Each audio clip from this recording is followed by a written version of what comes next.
Um, First of all, I think my views and it quite resonates with what Mamta ji has already expressed about, very eloquently. She described the relationship between, the stresses and the strains, how those stresses affect us, the caregivers. And R.P.S. Kapur ji just now also mentioned, about the facts that the entire family is affected. And, you know, Mamta ji mentioned that, terminology, now we are trying to modify the English and, you know, try to use different words instead of the word caregiver burden, which people think have a negative connotation. People are trying to address things differently. But all said and done, there can be no denying of the fact that caregiving is a difficult thing, especially in case of mental illnesses. And we can't really deny the fact that the problems that caregivers face are real and the solutions therefore have to be tangible.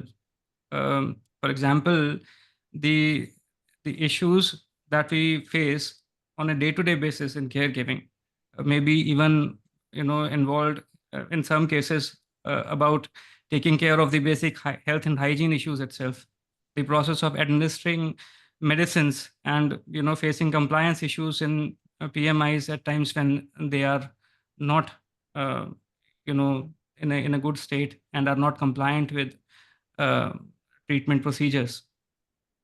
All these factors complicate issues. And I'm an architect by profession, and by way of that, I'm hardwired to think in a certain manner. I have a structured approach towards dealing with problem solving.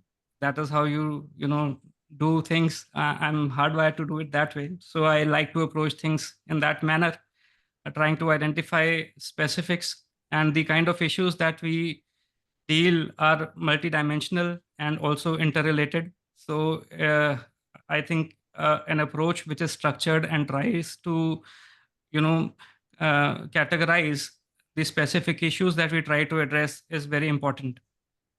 So from that point of view, the specific issues I think that all caregivers face, irrespective of the type of mental illness that the PMI is affected with, is maybe related to the day-to-day care, as I've already mentioned, and about health and hygiene issues.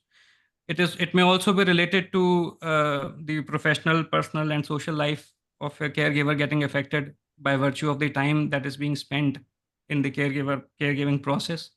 It may be because of the financial implications of the cost treatment and rehabilitation. It may not be an issue for some, but it may be an issue for some others.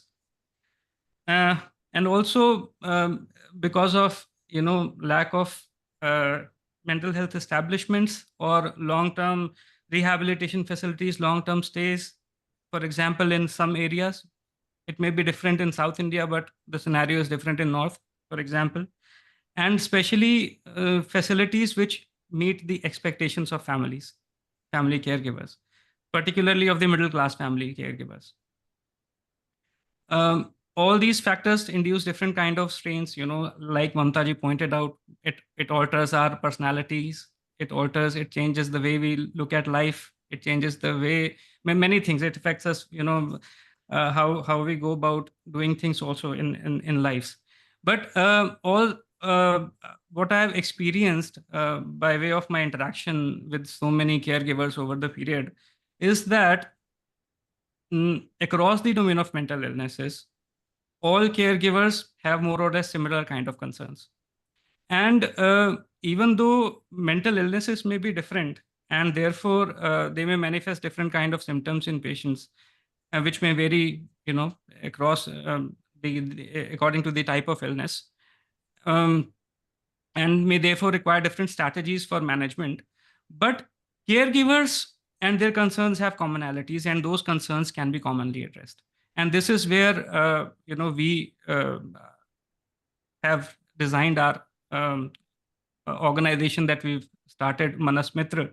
It is basically an organization working with a caregiver-centric approach. We are basically focusing and trying to address issues based on the premise that caregivers across the domain of mental illnesses have similar concerns. And what are those concerns which we are trying to address? The most common concern is what after us? कि हमारे बाद में क्या होगा? How do we manage when we are gone? How will things be managed? And also, another concern which becomes overwhelming for people is how will we manage when we get old?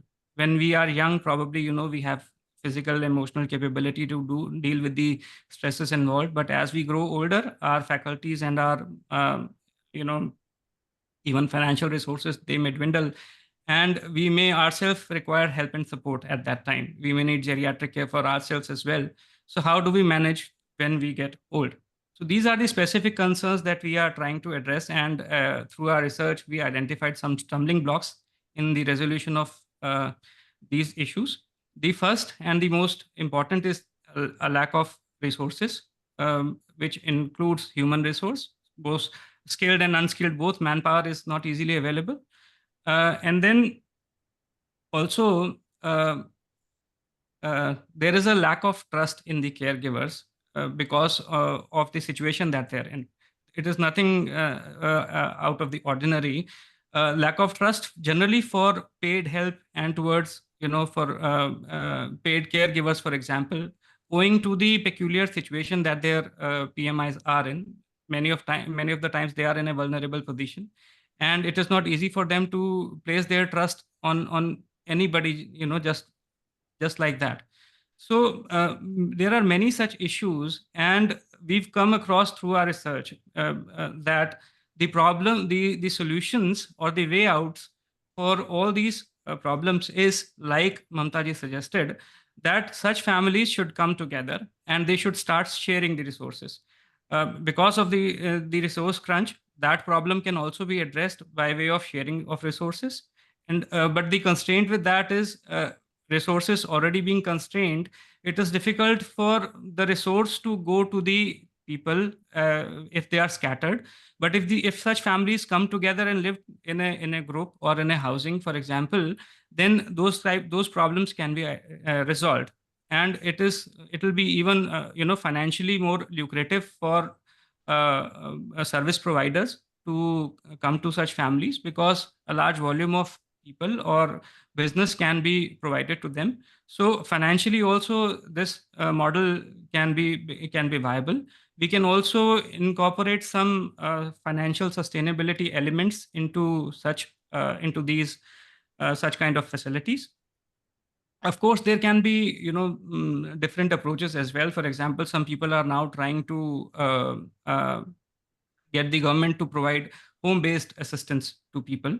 For example, people in Bangalore, they are already trying to do that, and people in Chandigarh also, I think they have managed now to with the help of government to create some facility there for long-term stay of PMIs. But then private entrepreneurship and private effort is also required in this direction. And I think families of caregivers should come together and they should coordinate and collaborate with each other to make or to facilitate the creation of such institutions. Like Mr. Das initially pointed out, one of the most inspiring things about SAA, which I find, is that it has created a mechanism or an institution which will outlast its proponents or the people who have started them. Like he very rightly said, we all have shelf lives. So we must create institutional mechanisms or setups which will survive or sustain even after we are gone. And for that to happen, we must realize that institutions are not just about creating building and infrastructure. It is also about people. Not just good infrastructure and buildings, but also good people are required to create such institutions. And it is very important, therefore, that people who are caregiver themselves, who have lived experience, should come together and start such facilities. I think I would give a pause to what I have to say right now. And if there are any more questions specifically to this model, maybe we can address it later. And I also have a special message. Maybe if I get a time later on, I would certainly like to deliver that message later. Thank you so much. Thank you, Amanji. I think that was a very structured approach, typical of your profession. But it is also required, I must say. We cannot all take recourse to very simplistic solutions like what Mr. Kapur had suggested, which is also valid in a way. It makes a lot of sense looking at it from an individual point of view. But both Mamtaji and you have stressed on the social aspect of caregiving, in the sense that the problem is not individual but social, since a lot of people are involved. And therefore, the solution has to be also approached in a social manner. Perhaps Ratnaji would be in a better position to talk to us about solutions, since he has a private enterprise that Amanji you were talking about. ASHA, I have had the privilege of visiting them. But before I ask Ratnaji, I must admit that it has been remiss on our part to have not mentioned Mr. Anantha Agasthya, who is also a panelist in this event. He's joining us from the US, and Anantha is caregiver for nearly 3 decades, is a member of the executive committee of Aman. And he's also a member of the data safety monitoring board of a research project on depression, which I suppose is something that he has merited by dint of his caregiving experience. We will get back to you, sir, Mr. Agasthya, but I would like to request Ratnaji to go ahead and speak on her experience as a caregiver and stress, rather than on the stresses and... Ratnaji, over to you.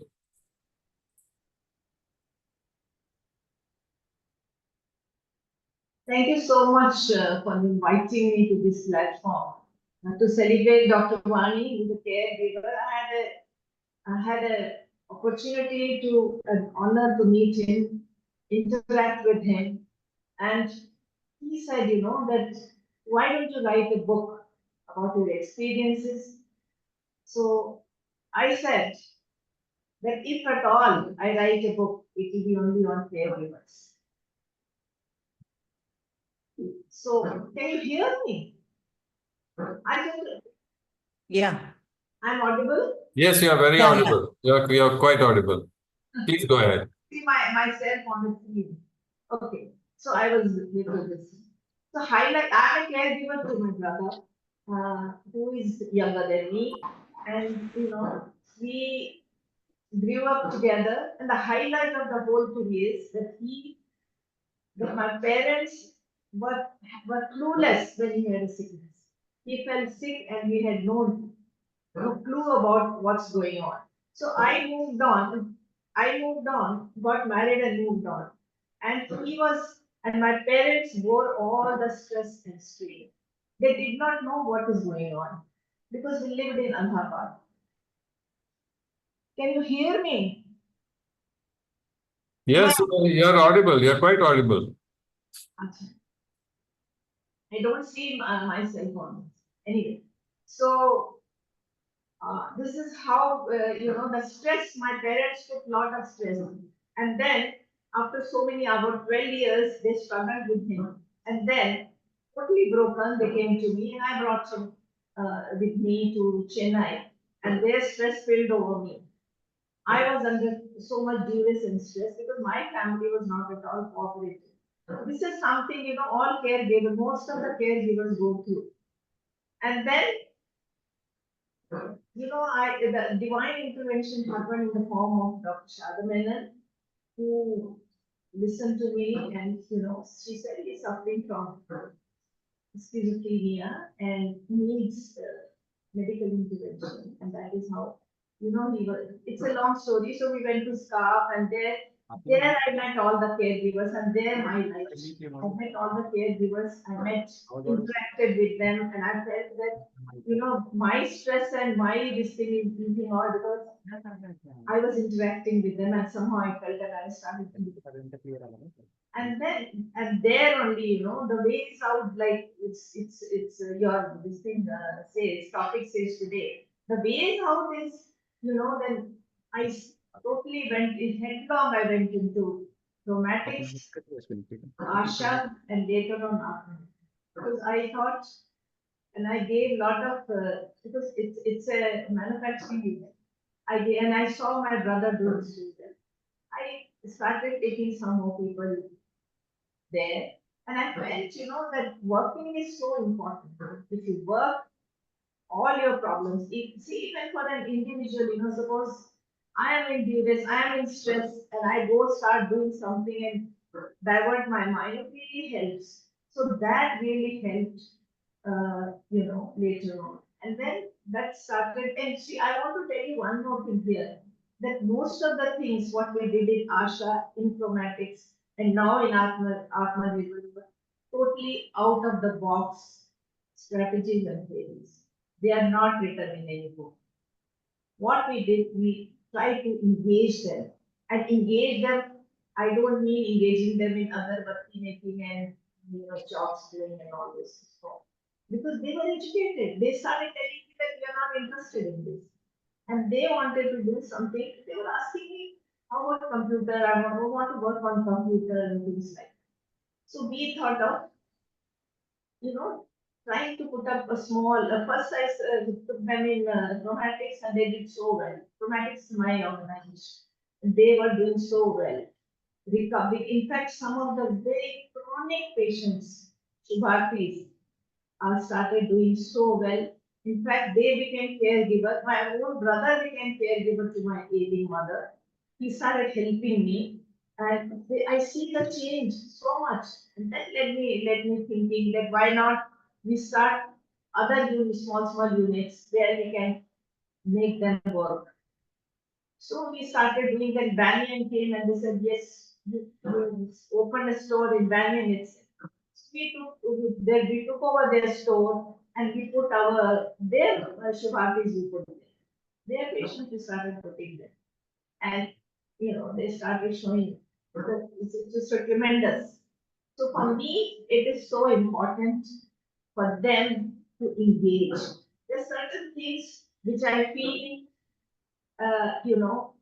is very, very important.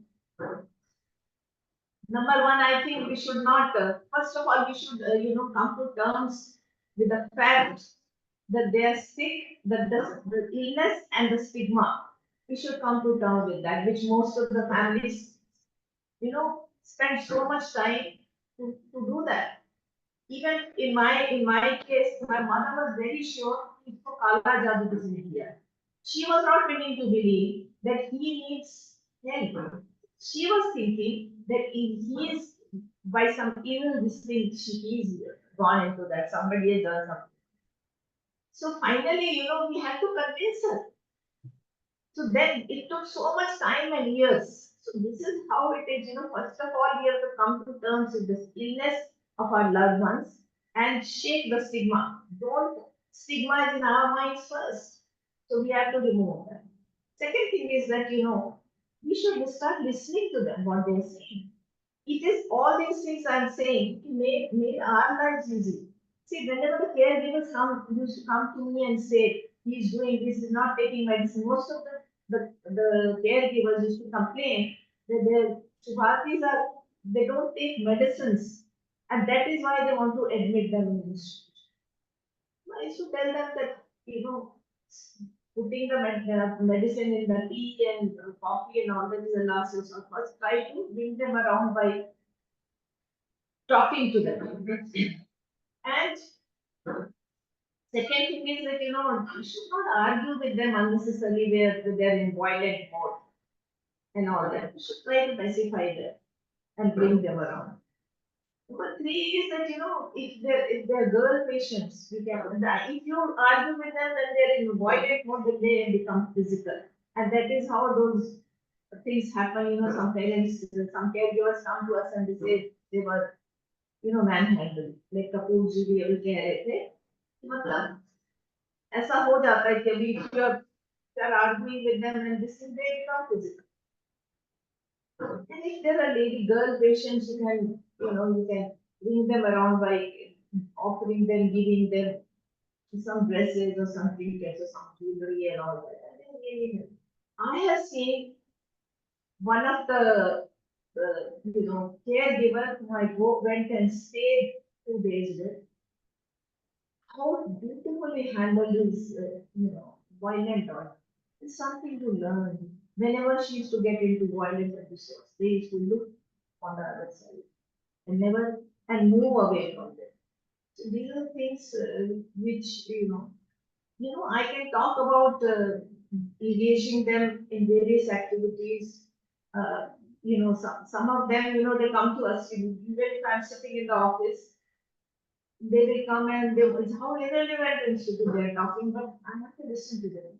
Only thing sometimes I tell them, look, you just stay out. I will come and talk to you if I engage. So this is how it is. And caregivers stress every, like your topic says the ways out.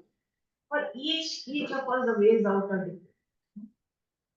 For Dr. Wani's way out was different and it manifested in Amrit Bhaiya. His way out was that he wound up his full establishment in Bombay and moved to Pune. So he said that he never knew the test of schizophrenia, but ultimately he became the encyclopedia and we used to seek help from it in some topics. Similarly, for me, the way out, so different, caregivers have different ways out. For me, the way out was first of all to break the barriers, move out from the toxic situation that I was in, move out from there, and then, I started diplomatics, I started ASHA, I got fully engaged in that. It gave me a lot of relief. It gave me my whole, how I was those days, it changed completely. The life became more valuable and all that. I started looking forward to it. Kapoor जी ने जो बोला कि अगर एक आदमी घर में बीमार होता है तो पूरा घर बीमार हो जाता है, ये बिल्कुल सच बात है कि अगर मेरे भाई को अगर कुछ बीमारी हुई तो the whole family went topsy-turvy. Everything changed. Our lives changed. My parents' lives changed. My life changed. My parents shifted from Allahabad to Chennai and brought them here. They couldn't stay there.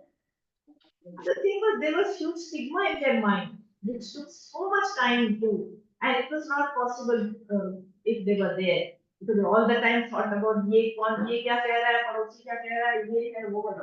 The stigma was huge in their mind. So when they came here, a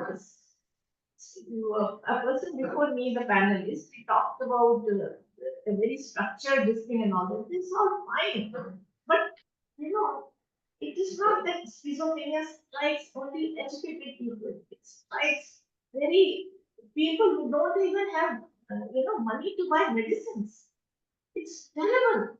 I've seen for last 34 years I'm in this field. I've seen all kinds of Shubhatis, I've seen all kinds of families, and they started thinking, okay, I am far better because at least I can buy medicines for them.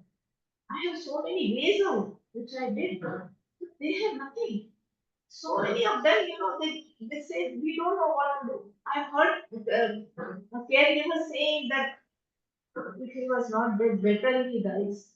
Now we cannot afford all these things, the medicines are so expensive. So it is very, we have to, as a caregiver, look into all strata of society. It is not only the privileged one who was taught by this, educated one. And education, we have to, education has to go on. But then, how many people really understand? Still, people, who go to faith healers first. They think happens, they just go there, they go to temples. They go, even now, it happens, So how are you going to address all that? So caregivers' problems are very different. And the last thing I will say, the three watchwords which are non-negotiable, and that is love, understanding, and compassion. It is non-negotiable, and no amount of medicine can replace that. It's the only thing I want to say. Thank you. Hello? Thank you, Ratnaji. I am particularly struck by the three watchwords that you mentioned: love, understanding, and compassion. All three of which you have in abundance. Thank you very much. And I think these watchwords are going to be very useful for all the caregivers. And before we start the discussion, it would be very unfair if I were not to allow Mr. Anant Narayan Agasthya to kindly present his views on the stresses and strains, worries, and the ways out when it comes to caregiving. Mr. Anant Narayan? Yeah, sorry, I'm not putting on the video because I'm a little concerned about Yes, the I understand. connectivity. I understand. Connectivity. Yeah. Please go ahead. Good morning, and thank you very much for bringing me back onto the panel. And I think a lot of the speakers have spoken about the challenges, and as a last speaker, I'll have to probably add something new to whatever they have said. Otherwise, probably I will not be doing justice to what I have been assigned actually. So my own experience, and from there I'm going to speak in generalities. One of the things that we have to be aware as caregivers in the present context of the Mental Health Care Act is that we have to guard the privacy of the person with mental illness. So this is an act of balancing that I am trying to do. So I'm not going to tell you who is the person in my family who's to whom I'm giving caregiving. Okay, yeah, I hope you will not mind that.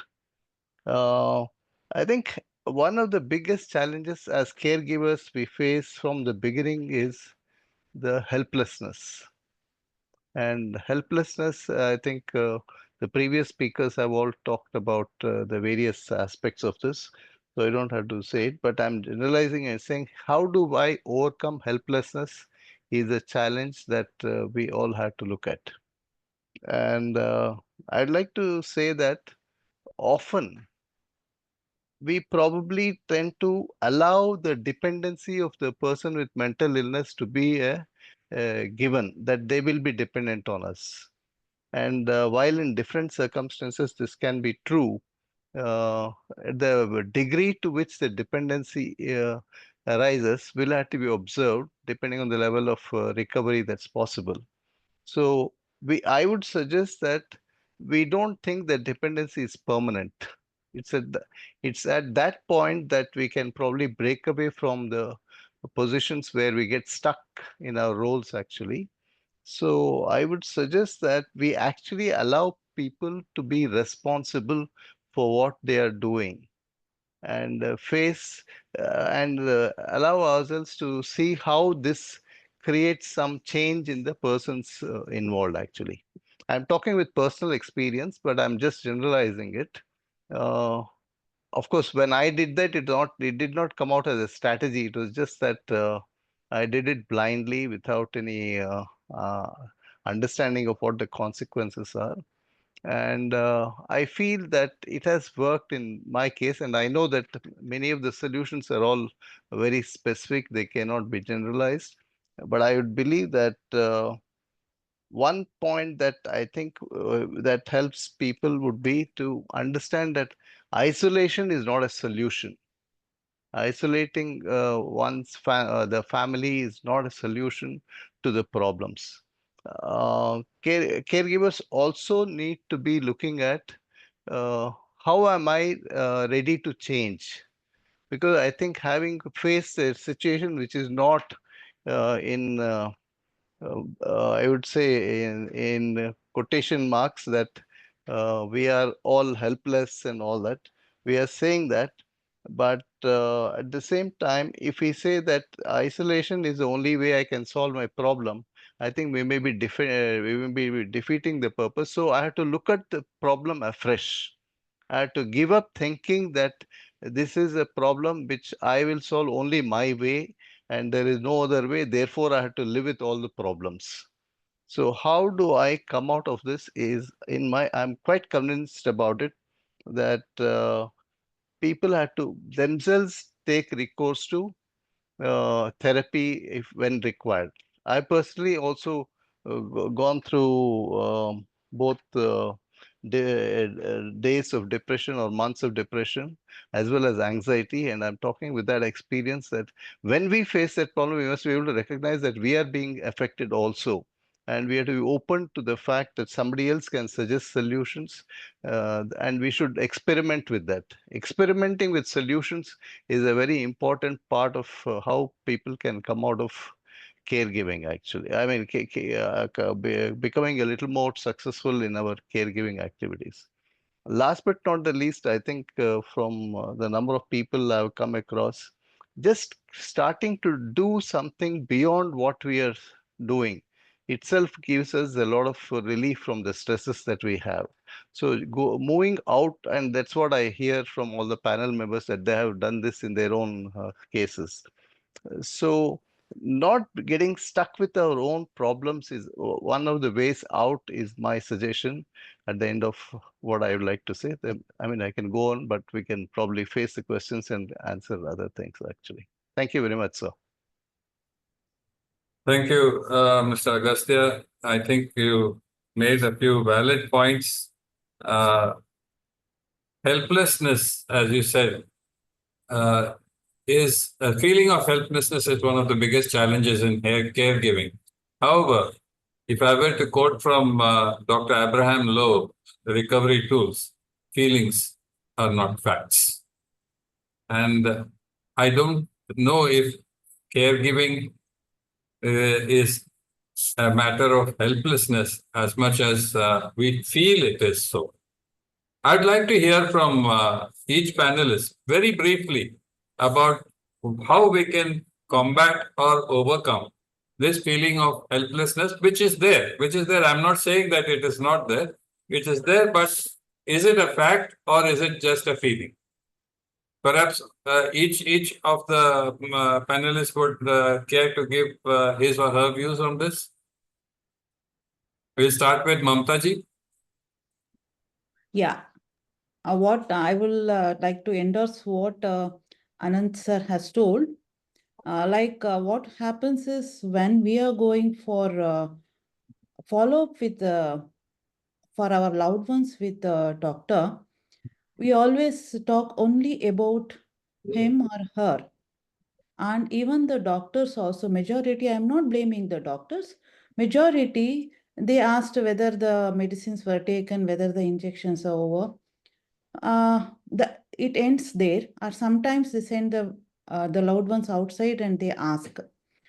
And it is always focused about whether the medicines are on or injections are on, whether it is up to the mark or it is below the mark or something.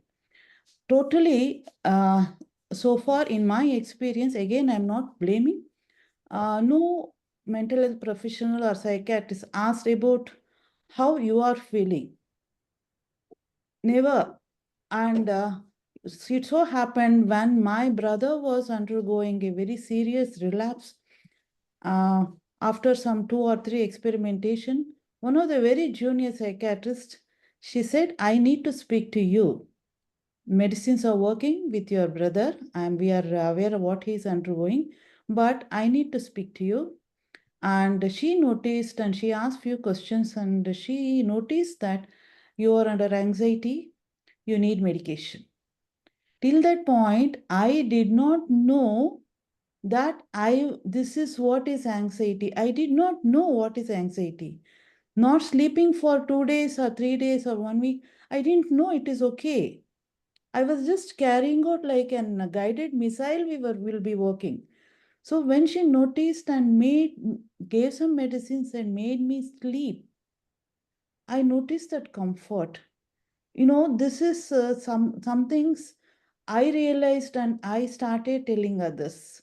I want this change also to be done when the mental health professionals meets his person with mental illness. They also should inquire about what is the family is doing, because they are treating only the patient, but uh, the other portion is also important, the side effect of. So this is one change has to be done. And in Amin, we started speaking afterwards about anxiety and other things. It is okay, everybody is taking. So it helped me a lot in caregiving, improving my quality of caregiving when the psychiatrist told and advised me to do something to bring me out of that anxiety. This is my story, I can say. Thank you, Mamtha ji. I've been watching Aman. Aman ji has a very expressive kind of a visage now. I'm sure he has something to say about this feeling of helplessness that Mr. Agasthya mentioned. Amanji? Yeah, certainly, Raviji. I think this is something which is really, close to my heart, this topic, and something that has been bothering me also. And I totally relate with what Mamta ji has said about her personal experience. We've all, as caregivers, experienced this feeling of helplessness. Personally speaking, from my experience, spirituality has helped me a lot in that manner and dealing with that, coping with that. And I'm a practicing Hare Krishna devotee actually. And mm, I will share my experiences on this. You see, the thing is, as caregivers, we tend to, get into this habit of trying to control situations where actually we are not in control at all. Uh, be it, the PMI complying with medicines, or his actually improving the quality of his life or the quality of your life itself. And many a times, we can't just let go. It is so difficult. We become conditioned. हम लोगों का स्वभाव, हम लोगों की जो प्रकृति है वो ऐसी हो जाती है over a period of time, bar bar we get into a habit of doing this, and it is very difficult to break out of that mold, of trying to control situations. But spirituality has helped me a lot, and it is not just me. I have been talking to, in touch with a lot of caregivers. I have observed that a lot of caregivers tend to, get drawn towards spirituality, because this feeling of helplessness also does one good thing. It makes you humble. It makes you realize that you can't control everything in your life, and therefore it makes, your attitude more conducive towards, um, probably, making a connect with God and those kind of things. I do not want to turn this into a, spiritual, a session on spirituality, and but nevertheless, I would certainly like to, make this comment that we have to, as caregivers, learn to let go.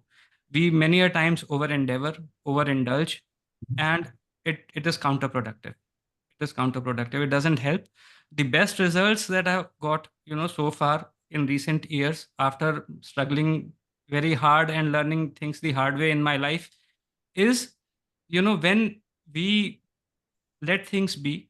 For example, in my family, when I stopped intervening in every little thing in their lives, and uh, since I've, let them be the way they want to be, without much coercion or trying to influence them into doing other things my way, things have improved in our lives. They are living a better quality of life, and my quality of life also has improved.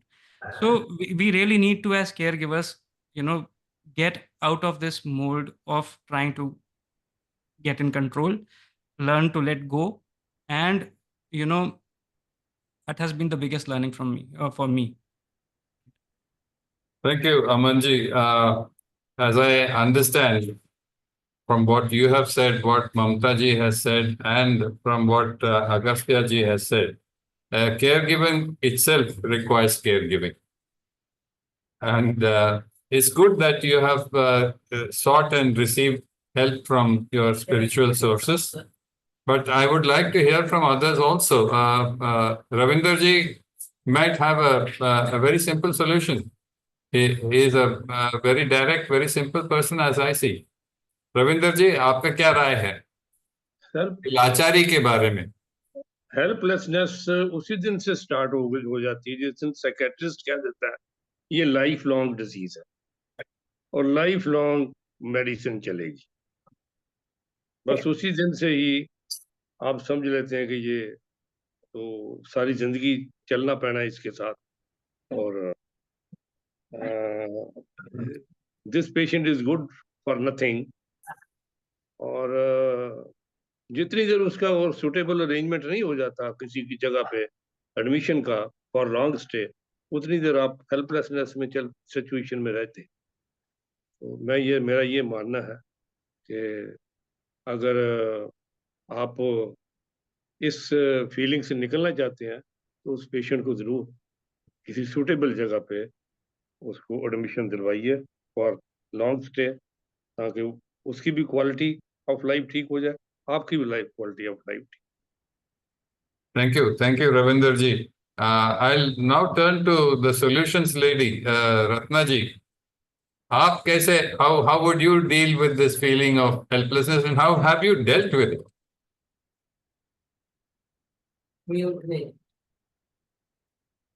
Ratna ji, you'll have to unmute yourself.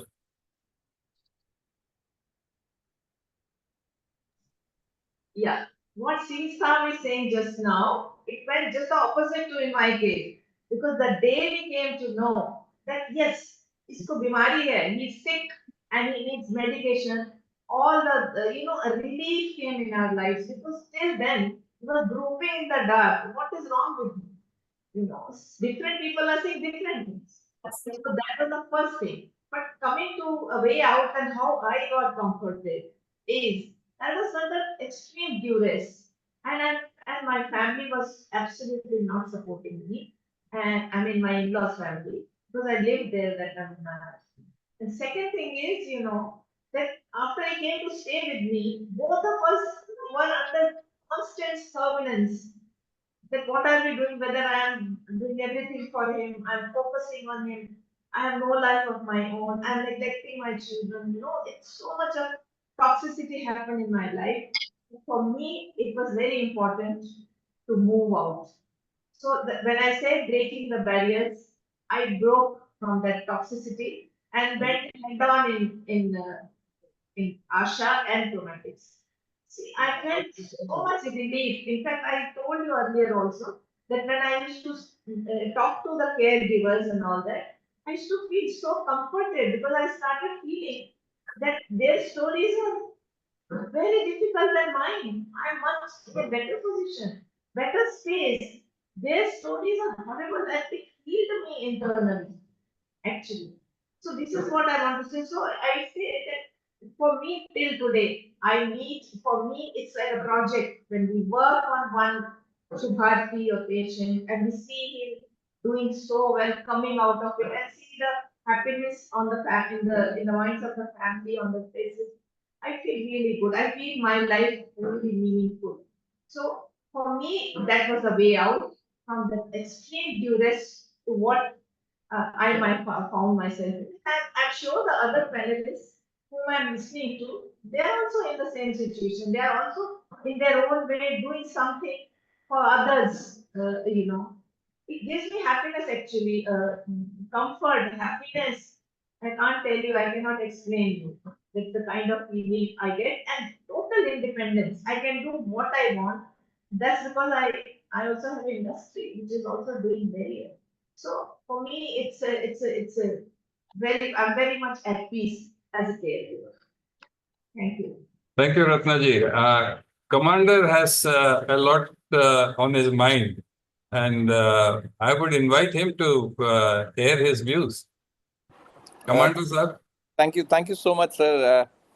Firstly, I mean, it's been extremely enriching to hear all the panelists, Mamtha ji and Aman and even Ratna ji, and even Ravindra ji has brought out. I mean, what I see is there's a spectrum of, I mean, all of us go through a very unique experience. Good, bad, ugly is a different debate, but but it's all of us have a unique experience, and these kind of interactions definitely, see, sometimes I feel some of us try to follow, what has worked for you will work for me. It doesn't happen like that. You have to evolve your own strategy. But like Amanji talked about, spirituality or, some kind of, I would say, distraction from, this particular, the whole process of caregiving. Uh, but another point I want to bring out here is that many times what I see is people completely disregard their ongoing professional journey to be a full-time caregiver. I see a lot of danger in that because, see, I mean, people who have been late caregivers or even not only late care, anybody, you did have a professional journey, and if you continue with that, because you also need a lot of satisfaction for yourself to keep energizing yourself to keep going on. So, I mean, my personal experience, I'm not here to give advice to everybody, but my personal experience has been that if you continue with your own profession, what you're doing, it's also a spirituality in some way. Because, when you see good things happening around you or you making contribution, that helps. Many times I see some caregivers completely, give up to become a full-time caregiver. I don't think that's the best thing to do. And of course, I mean, everybody will have their own, way of doing. And all of us are in different, whether it is a financial strata, whether it is a social strata, your circumstances are different. But you have to, and I think I would thank SA and, organization like this to, organize such things where there is the experience sharing. And I mean, to be honest, I don't think it has been such a big burden for me. uh, I, I I don't think, but at the same time, to be honest, right now probably, at the age I am, I have the energy. But as we grow, we will have to look at various other parameters, and we'll have to look for support systems. So I think this is the time when we build up those mechanisms where, we, and Mamta ji said something very, very profound, that, the caregiver stress should not be ignored. I mean, you also have a life. You also have to look at, I mean, as they say in the airline, if you don't put your mask first put your own mask and then, help somebody else. So you have to first take care of yourself. I mean, many times we make this mistake of completely ignoring the individual that we are. So that's something, we need to be very sure of. I think I'll stop at that. Thank you so much. Dhanyavad, as one would say in your language, perhaps, Commander. The points made by you do resonate with a lot of us, and especially I'm taken up by Amanji's reliance on spirituality. I see Professor Srinivasa Murthy here, and he has been a very strong advocate of introducing spirituality in caregiving. I recently attended a webinar addressed by him. But I would like to now go back to Mr. Agasthya. You have heard your colleagues speak about this feeling of helplessness and how caregiving requires caregiving as well. I'm reminded of the four truths of the Buddha. And the last one is there is a way to achieve a solution. So perhaps you'd like to elucidate on that, Mr. Agasthya? Please unmute yourself.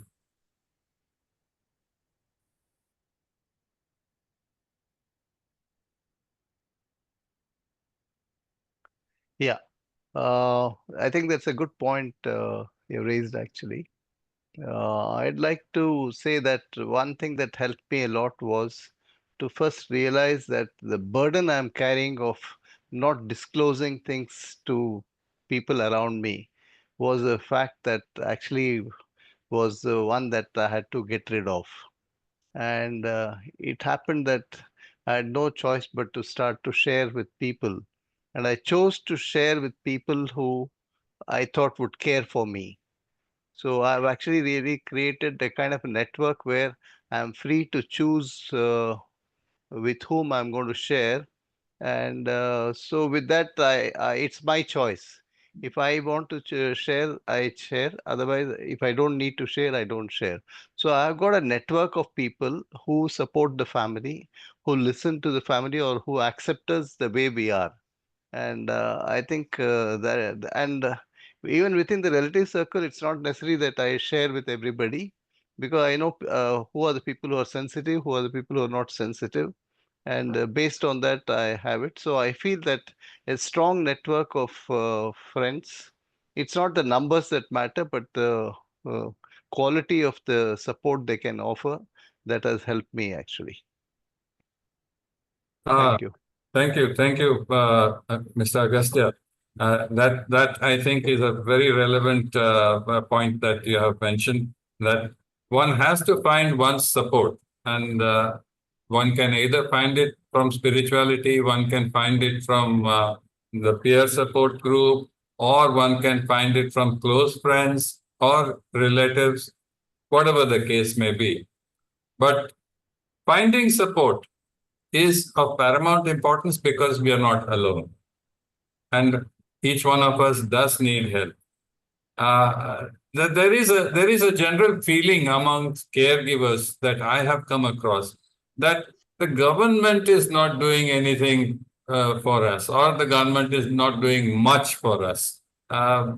Is it only the government's responsibility, or can we also help the government help us? Perhaps we'll start with Commander Das this time.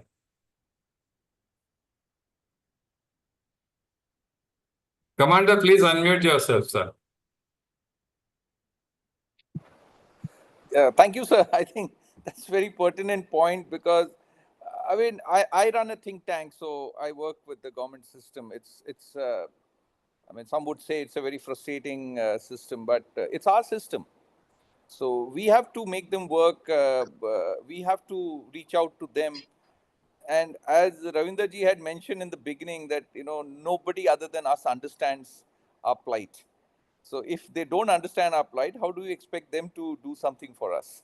So I think we have to organize ourselves. I mean, there are different levels, different ways of doing it.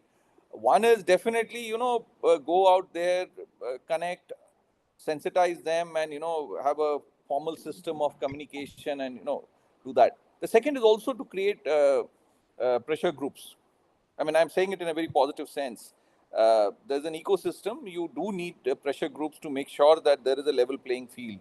I mean, there is a problem of psychiatrists, not, or, the whole capitalistic problem that we face. I mean, all kinds of people trying to extract, from the people who are already suffering. So that's, we do need a support. And then our own support group, as Amanji had also mentioned, how do we share the resources that are available? So it has to be a multi-pronged approach. First and foremost, we have to come out of the victimhood. I mean, I think Agasthya sir very rightly, I mean, that's the start.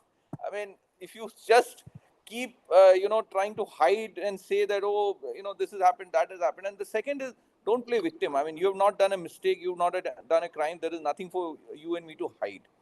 And, I would even go out to say that, if some people are not nice to you, I mean, my best way is to just ignore them. I mean, just don't let them be anywhere in your energy circle.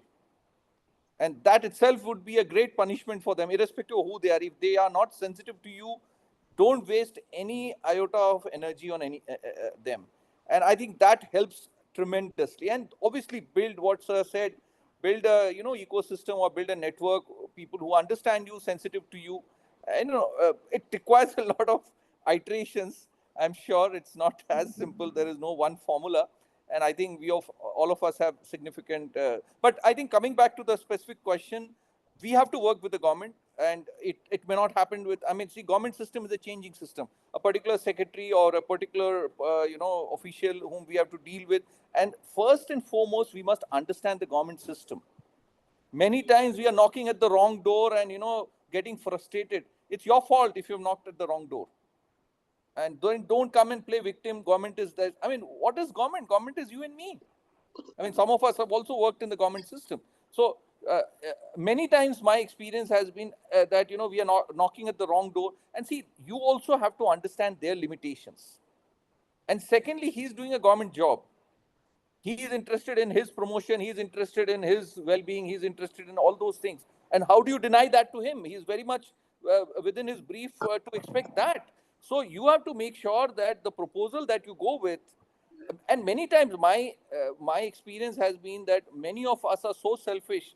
When we go with a proposal, it's not a proposal for everybody. It's a proposal for a very select few around us. A government system, I mean, what is a government system?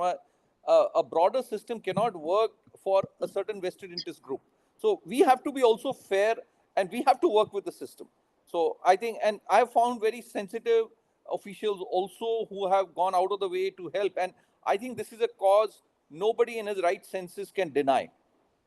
So, but we have to be also very, very careful that we don't look selfish. Many times I've seen groups that go and, they go with a, which is very, very evident.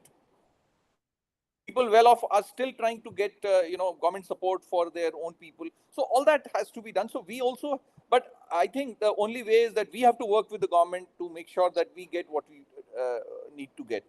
And some of us, I mean, the whole problem is some of us who can talk do not face the problems that many of our other friends or, who face. But can we also talk for them or not is a question we need to answer ourselves.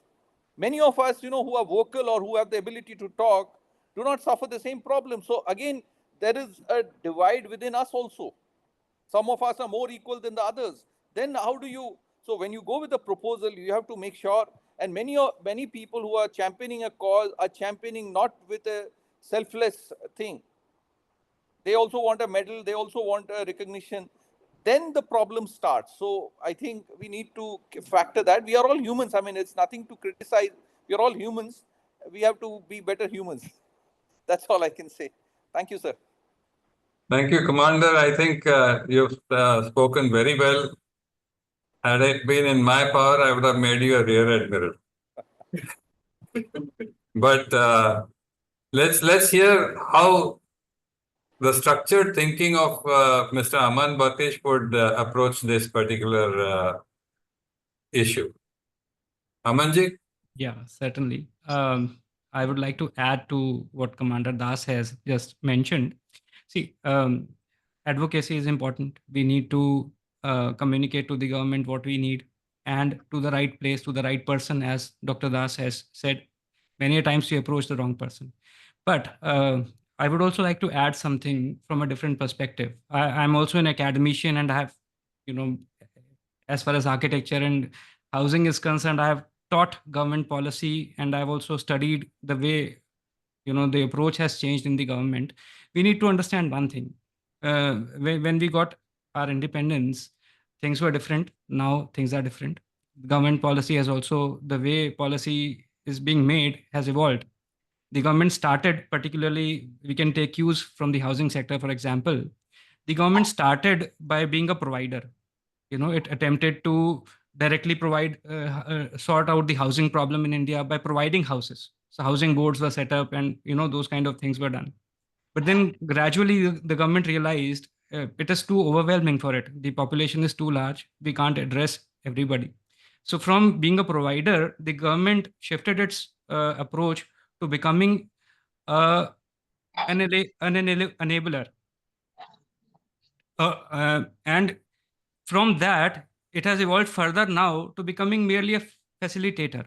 So what it is doing, what the government, the approach or the shift in policy is that from being a provider directly, the government is now trying to enable people and shift even further to facilitating people. For example, now the problem of housing is being sorted by providing credit-linked subsidies. So it is basically solving the problem of finance in the housing sector, and trying to create demand side interventions and supply side interventions. It is giving incentives to people to create demand in the society for housing, and to make people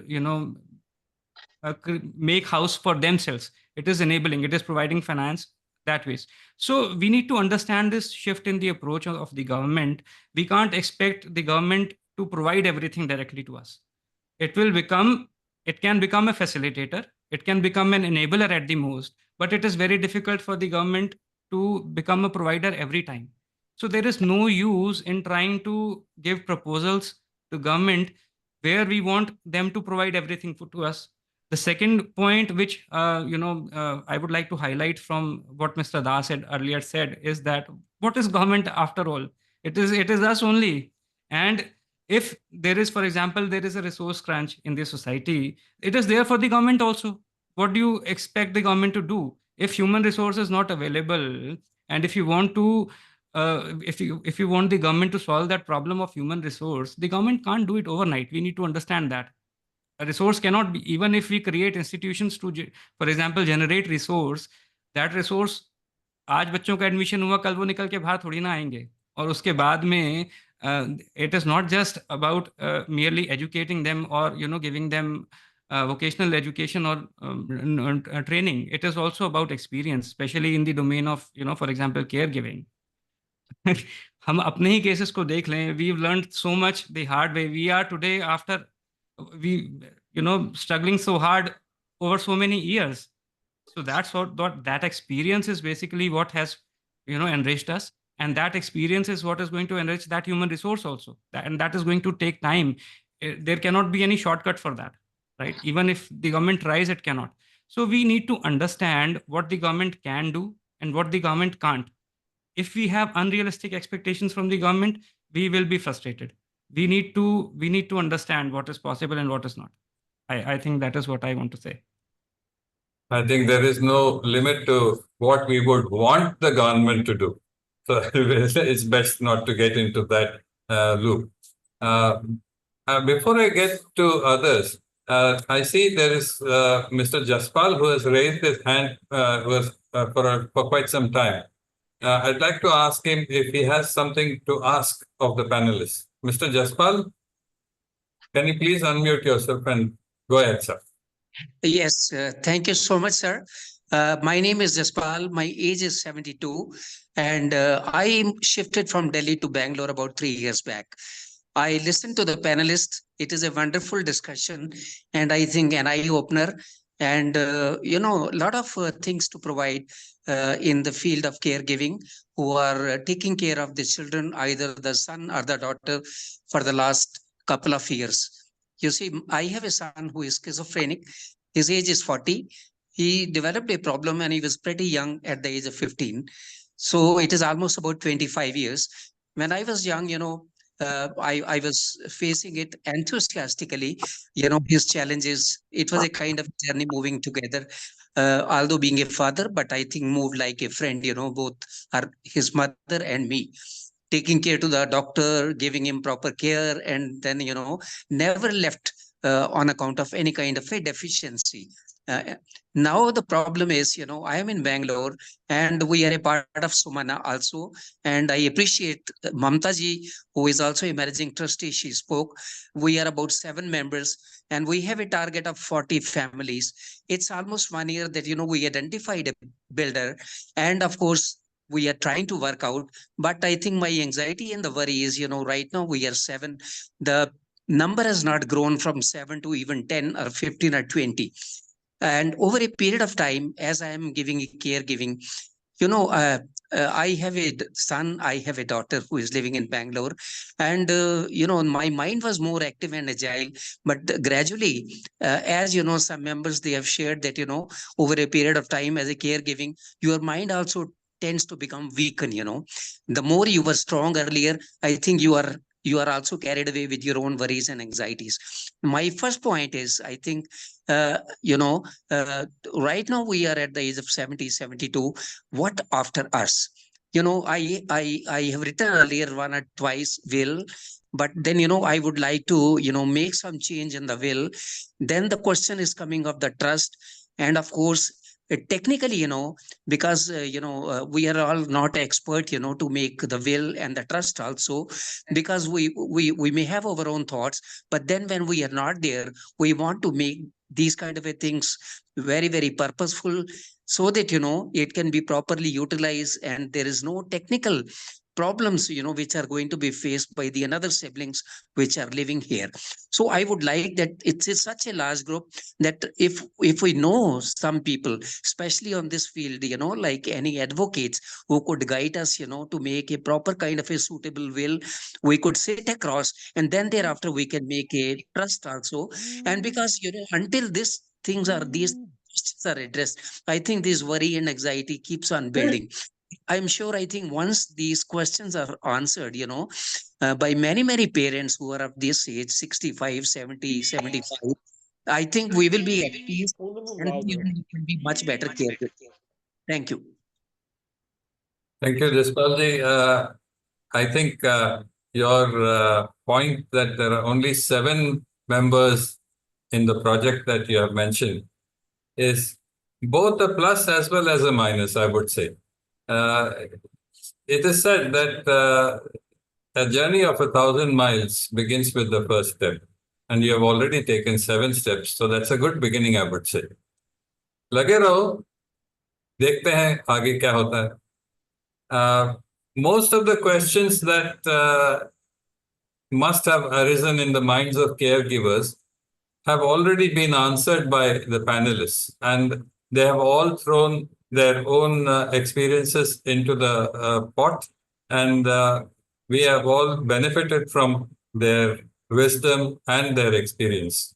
I would now like to hand over the podium to R.P. again, my colleague, to take this event forward to its logical conclusion.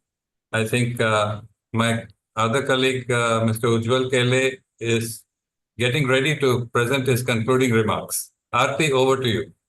Thank you, everyone. It was wonderful panel discussion. We are now at the end of the program. Now I invite Shri Ujjwal Kele sir, SAS trustee, and our founders, elder nephew, to please make our concluding remark.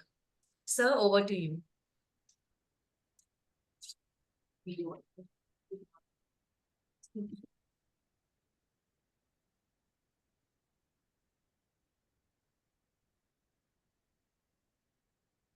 Hello, everyone. My job is for the concluding remarks. First of all, let me thank all the panelists who really stick to the subject of mental illness, that is stresses, strains, worries, and way outs. So all the panelists, basically, some points touched my heart when Mr. Arnabji said changing dynamics of society, then proud of institutionalization, then uncertainty, financial as well as social, then stronger contribution from individuals, extra efforts to remain with the society, find out the uniqueness. All those points were very, very nicely concluded. Then Mamtha ji said it is the most challenging experience. Then she also said about the mind preparation and the acceptance and the empathy. Ratna ji said about the support from the family is an issue, how to handle it. Then creating employment, that is also a very unique point she has analyzed. And then one more thing I liked about the helplessness should be converted into a project. So that was also a very nice idea. Then about Amanji, spirituality was a really great point to be noticed by all of us. And then he was very calm, quiet, and very structuralized way. He emphasized on all the points. And he also mentioned about the how to manage when caregiver becomes old. That last, I think, one question somebody also asked about it. And one more panelist, Anandji, said that solutions are specific and not to be generalized. That point also was very valid. Isolation is not a solution to the problems. Caregiver is also needs to be changed. So all these points, everybody spoke really very, very well. And I just would like to say something about the caregivers, that today we come together to honor individuals who are truly remarkable, not just for what they do, but for who they are.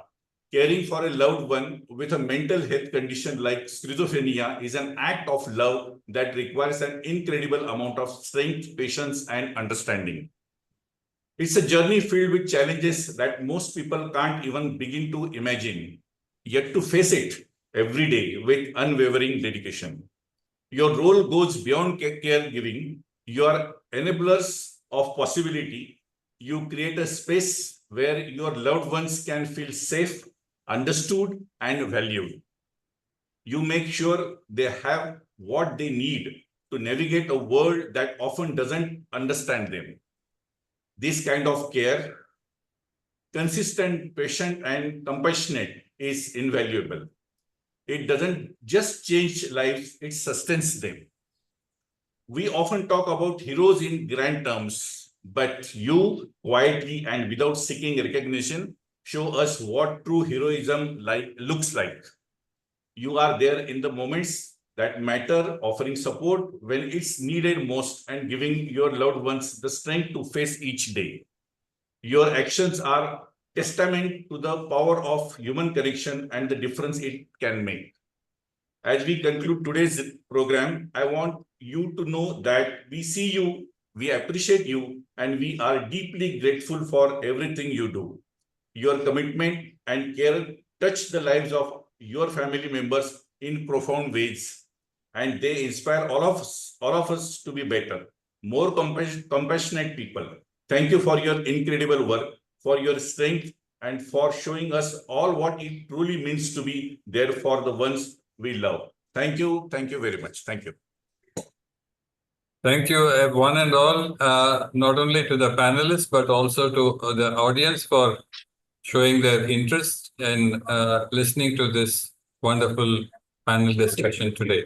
I'm not sure I have done justice to each of the panelists, and if I have made certain omissions, I beg to be excused. I'm a very poor substitute for the erudition and the experience of Mr. Bakshi, but whatever I could, I think I have done it. Thank you all and have a nice day. Thank you very much.